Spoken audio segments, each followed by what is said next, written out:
بسم اللہ الرحمن الرحیم۔ السلام علیکم ورحمۃ اللہ وبرکاتہ۔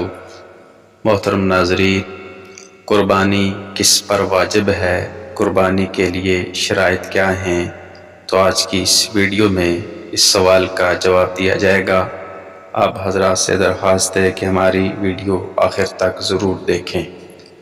تو ویڈیو شروع کرتے ہیں۔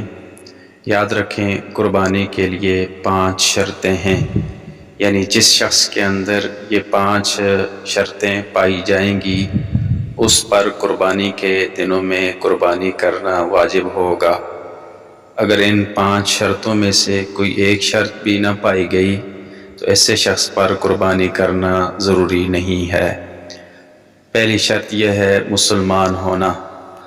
غیر مسلم پر قربانی واجب نہیں ہے، کیونکہ جو غیر مسلم ہوتے ہیں وہ عبادات کے مکلف نہیں ہوتے۔ نمبر 2، بالغ ہونا۔ نابالغ بچے پر قربانی واجب نہیں ہے۔ نمبر 3، سمجھدار ہونا، عاقل ہونا۔ پاگل، مجنون اور دیوانے پر قربانی واجب نہیں ہے۔ نمبر 4، مقیم ہونا۔ قربانی واجب ہونے کے لیے مقیم ہونا ضروری ہے، کیونکہ مسافر پر قربانی واجب نہیں اگرچہ وہ صاحب نصاب ہو۔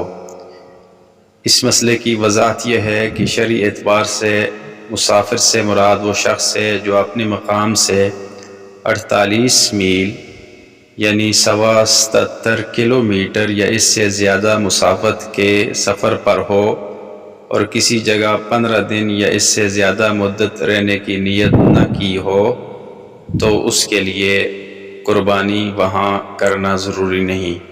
البتہ اگر وہ قربانی کے دنوں میں مقیم ہو گیا، اپنے گھر واپس آ گیا تو پھر اس پر قربانی کرنا واجب ہوگا۔ نمبر 5، صاحب نصاب ہو۔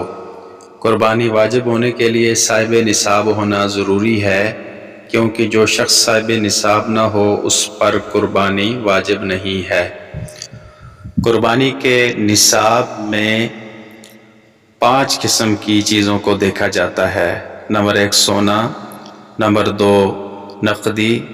نمبر 3، چاندی۔ نمبر 4، سامان تجارت۔ نمبر 5، ضرورت سے زائد سامان۔ اگر کسی شخص کے پاس صرف سونا ہے تو اس کا 7.5 تولے ہونا ضروری ہے، اور اگر کوئی شخص ایسا ہے جس کے پاس نقدی ہے یا سامان تجارت ہے یا چاندی ہے یا ضرورت سے زائد سامان ہے تو اس کا اعتبار 52.5 تولہ چاندی سے ہوگا۔ یعنی اگر ان چیزوں کی مالیت 52.5 تولہ چاندی کے برابر یا اس سے زیادہ ہوئی تو قربانی واجب ہوگی۔